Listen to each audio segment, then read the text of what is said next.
ইরানের ক্রমাগত শক্তিশালী হয়ে ওঠা ক্ষেপণাস্ত্র ভাণ্ডার নিয়ে নতুন করে উদ্বেগ বাড়ছে যুক্তরাষ্ট্র ও ইসরায়েলের সামরিক মহলে। সাম্প্রতিক এক বিশ্লেষণে উঠে এসেছে 2025 সালের তথাকথিত 12-ডে ওয়ারে ব্যাপক ক্ষয়ক্ষতির শিকার হলেও তেহরান অত্যন্ত দ্রুততার সাথে তাদের ব্যালিস্টিক ক্ষেপণাস্ত্র সক্ষমতা পুনরুদ্ধার করতে সক্ষম হয়েছে।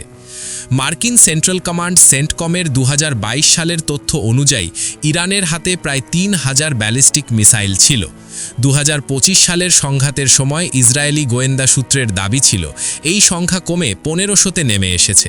তবে যুদ্ধের পরবর্তী মাসগুলোতে ইরান তাদের উৎপাদন ও পুনর্গঠন প্রক্রিয়া এতটাই ত্বরান্বিত করেছে যে বর্তমানে তারা প্রতি মাসে কয়েকশো ক্ষেপণাস্ত্র তৈরি করতে সক্ষম বলে বিভিন্ন ইসরায়েলি প্রতিবেদনে উল্লেখ করা হয়েছে। ইরানের অস্ত্রভাণ্ডারের একটি বড় অংশ দখল করে আছে ফাতাহ সিরিজের ক্ষেপণাস্ত্র। এর মধ্যে ফাতাহ 110 এবং ফাতাহ 313 বিশেষভাবে উল্লেখযোগ্য। স্বল্প পাল্লার এই অস্ত্রের পাশাপাশি ইরানের হাতে রয়েছে 700 কিলোমিটার পাল্লার জুলফিকার এবং 1000 কিলোমিটার পাল্লার দেজ ফুল মিসাইল।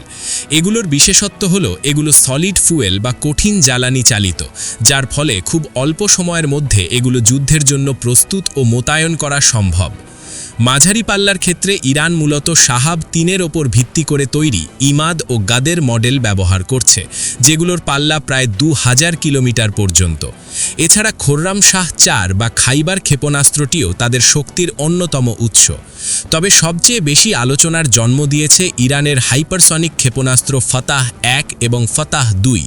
তেহরানের দাবি অনুযায়ী এই ক্ষেপণাস্ত্রগুলো শব্দের গতির চেয়ে 13 থেকে 15 গুণ বেশি দ্রুততায় আঘাত হানতে সক্ষম। যদিও পশ্চিমা অনেক সামরিক বিশেষজ্ঞ এই গতির দাবি নিয়ে সন্দেহ প্রকাশ করেছেন, তবে 2024 সালে ইরাক ও সিরিয়ায় ইরানের ব্যালিস্টিক হামলার পর এই সংখ্যা আরও ঘনীভূত হয়েছে।